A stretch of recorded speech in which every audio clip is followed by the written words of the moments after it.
right on into the interview so that way you guys can get some more information, some more good tea on FASHIONLINE. Alrighty, so just go through and tell me a little bit more about FASHIONLINE. So we're a wholesale clothing supplier and manufacturer. We have a database supply chain based in southern China, and we have offices in Los Angeles, Singapore, Guangzhou, China, and now London as well. So London in the UK, which is where I am now. Wow. We have a really strong, agile database supply chain, so we can provide exceptional services and really high quality clothing, but at pretty competitive prices. Cool. So since you guys do have, a location in LA, do you guys offer any like showroom or, clients or customers able to come in and kind of chat with you guys? How does that work? Yeah, so at the moment, I'm speaking more so about the London-based one because obviously that's where I am. But right. We are opening the showroom here within the next couple of weeks, actually. Yeah. Oh, cool. Definitely. Really, really cool. All right. So are you guys more so of like a manufacturer? Do you guys do wholesale? Are you guys like a wholesaler and manufacturer type of agency? What type of services do you offer there? So it's both in one. We mainly focus on women's clothing. We provide services for brands like ASOS and Boohoo, Self-Portrait, but also Lululemon as well, actually. But we also are really keen to get involved with small boutique owners and really help small businesses and nurture them through the infancy of their company and beyond. That's definitely cool. So do you guys have like any type of minimum order quantity? What can I expect as far as, when I'm ordering inventory from you guys? How many packs do I have to go through and purchase? How does that kind of go through and work? Okay, so many of the items on the website will have a minimum order quantity that starts at 2, and that would be for wholesale. Wow. And then it can go up, obviously, depending on the individual garment, but it just starts at 2. Cool. And do you guys offer any type of plus size clothing, or is it more so just like regular sizes? So we also do plus sizing. It's a really cool market for us, actually. Yeah, it's something we're really on board with. Yeah, I have a lot of questions that I get usually from my audience that have to do with like plus size clothing. And a lot of them do run into the fact that, a lot of regular styles aren't not available in plus sizes. So do your regular styles, size wise also translate to plus size, or is it 2 separate different styles? So I would say that they do translate. They go hand in hand. It's really cool. So you can look at the plus size section of the website and you'll see a size that you would also see in the less size as well. Yeah, it's really important that there's representation for every size, and I think there's no rule that says just because you're over a certain size you cannot wear that. That's exactly archaic, isn't it? We don't like that. Definitely. Okay, that's really, really helpful. I usually get that question a ton, usually when I'm talking to like any type of vendors or manufacturers, so that's good to know. So when it comes to COVID, we still are here in the middle of a pandemic. How has COVID-19 affected you guys' business, and how has it kind of affected the wholesale industry as a whole? So for us, because COVID-19 was pretty well contained in southern China, the supply chain industry for us at least was unaffected and actually was probably more prosperous than it was beforehand. And I think the reason for that is just because sorry about that. It's just because more people were at home, right, clothing online. So we had the clients for us were sending in more orders because more people were needing clothing. Exactly. Yep. I noticed a huge increase in orders from my online boutique as well at the midst of COVID. I know a lot of boutique owners and business owners probably were like, oh no, what's going to happen? No one's going outside. A lot of the different clothing pieces probably weren't going to sell. But I always just talk to my my audience and let them know the importance of pivoting during any type of season like COVID brought to us. Yeah. Yeah, I think it was a really strange time to be alive, wasn't it? And I think exactly it changed our perception on an awful lot of things, actually. Definitely. So when it comes to fashion and when it comes to the style of clothing that you guys offer, what are you guys mainly known for when it comes to fashion? What type of style of clothing do you guys tend to offer? So it's a really wide variety of women's wear and apparel, everything from dresses, plus size, and active wear. But we also do denim, swimwear, and things like that as well. And we also have in-house designs who will come up with what they deem to be of the latest trend. and always the highest quality as well. Our quality control is really strict. Cool. So do you guys tend to offer any styles that maybe like, you know, high fashion inspired, those luxury brand inspired? Do you guys create those type of styles in-house, usually to stay ahead of the curve and stay on top of the latest trends? Yeah, we have a premium line that is really very, very on it. We focus quite a lot on the sort of bodycon style and the wrap, you know, the bandage dresses and things like that, the shirt style. That's something that the factories do really well, actually. So I'm really glad about that. I'm so sorry, my work chat will not stop going off, and I'm going to have to tell them to stop. No worries, you're fine. No worries. So when it comes to, you know, being a wholesaler, being a vendor within the wholesale industry, you know, what makes FASHIONLINE stand out from the other clothing vendors out there? We know that there's a ton of different options out there for boutique owners and retailers to go through and shop with. But what kind of makes you guys stand out amongst the rest of the others in the industry? Definitely the quality and the price. So we sell directly to boutique owners, and our items they tend to be at least 40% cheaper than other wholesale platforms. That's on average. But yeah, we have really, like I said earlier about the strict quality control. It just goes every single step of the way. There's a really high QC on there from fabric and stitching. So we have really top quality items at the end of it. We constantly update the styles available, and it's almost unlimited. There are always new things popping up on the website. The other would be our MOQ starting at 2 is unusually low. It is, yeah.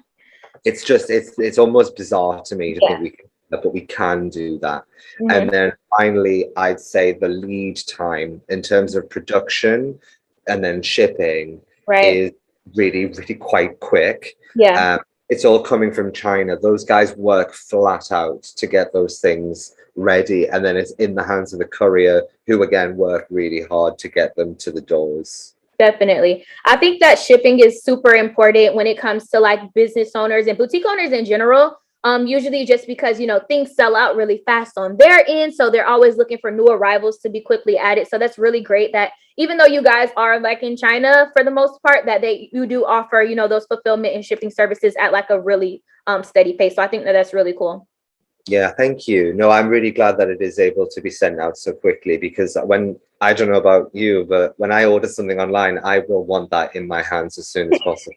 Exactly. It's like as soon as you hit order, you're looking at the shipping window. Where's the courier? Exactly.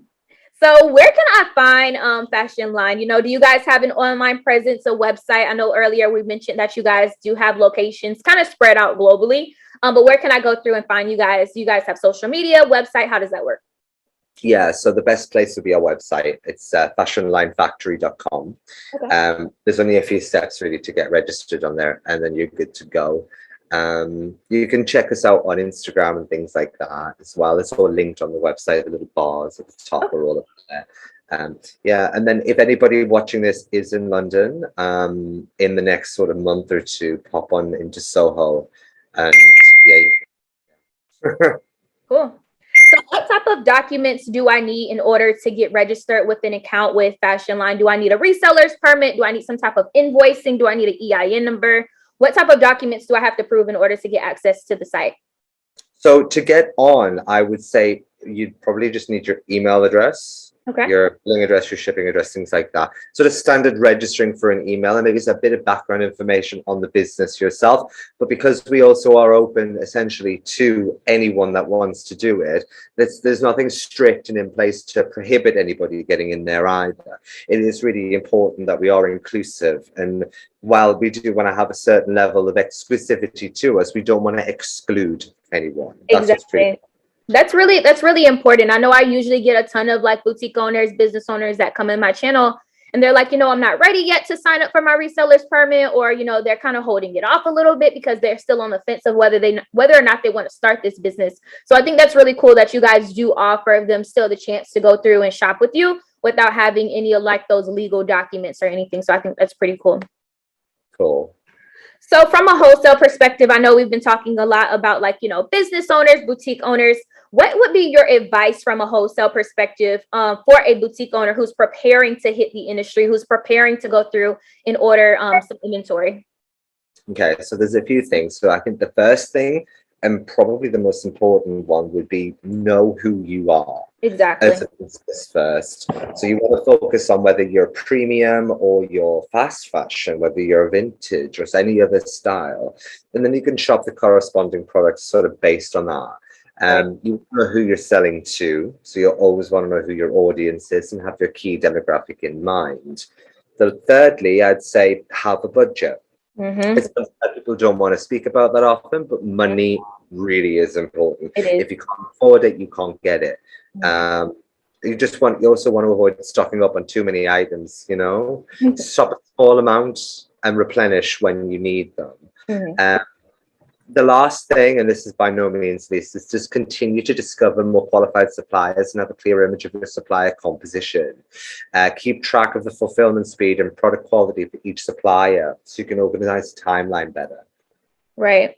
Definitely. You hit on a lot of different things that I cover literally like on a weekly basis when I'm talking to a lot of my boutique owners here on YouTube, or whether it be on Instagram during my live sessions as well. Is budgeting is so important when it comes to any aspect of your business, not even really just inventory, you know, the marketing, the branding, all of those good things, the supplies, the shipping supplies. I think that's important. And then you also touched a lot on overbuying inventory. That's definitely something where it can be a little bit tricky because, you know, things change in season, trends come and go. But that's why I always just stress the importance of, you know, making sure you're also buying those timeless pieces that aren't necessarily going to go out of style. So I think that that's really important that you clarify that too. Thank you. Yeah, I completely agree. I think if you know what you're getting and you know what you're going for and it really sells, just don't stop selling them. Hope it Exactly. exists in the production world and hope you can keep getting what you can out of it. Right. So when it comes to clothing and when it comes to fashion in the industry, do you guys offer any type of private labeling services? Am I able to get items customized? Like, am I able to send you my design sketches and you guys kind of do the production process on that? Or do you guys offer maybe like private labeling? Am I able to change out the tags, add hang tags? How does that go through and look? So the answer is yes to all of them, essentially. Anything you need when it comes to customization, we can do. We can do the private labeling, so you can have your name in the back of the garment from a wholesale garment, or you can send us your own designs and we can prepare them for you. We can do tech packs, we can do this, we can do that, we can have it all done for you. Customization is really great, and that's sort of where I get really excited when someone comes to design that they're either struggling through or have just perfected. It's just great to have that land in my inbox and be like, I can really get this ball rolling.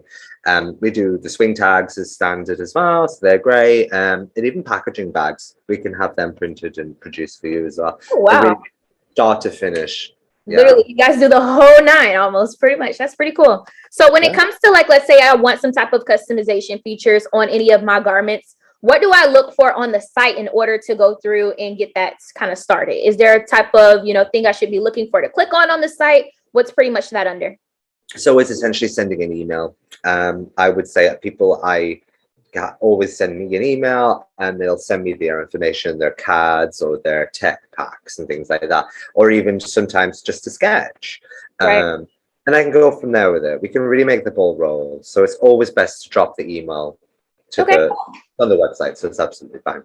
Alrighty, and I'll have that email, you guys, if you are watching this, down below in the description bar, as well as a bunch of information regarding to FASHIONLINE as well. And then last question for you guys: what happens if I do receive some type of defective item in my order? What's you guys' return policy kind of look like? So it's a refund or exchange under certain conditions, and it is 7 days. So you can request that within the 7 days. I'd also send an email to the customer service team, which is info@fashionlinefactory.com, and then we'll just send you some information on how to actually return it and then what the refunds policy will be. We really hope that doesn't happen. Mistakes do happen. Sometimes things go wrong, and we are very capable of dealing with that, and we're always culpable for it. You know, if it's damaged in any way, we will help you guys out. It's not just you've got it now, sorry. You know. We're nice like that.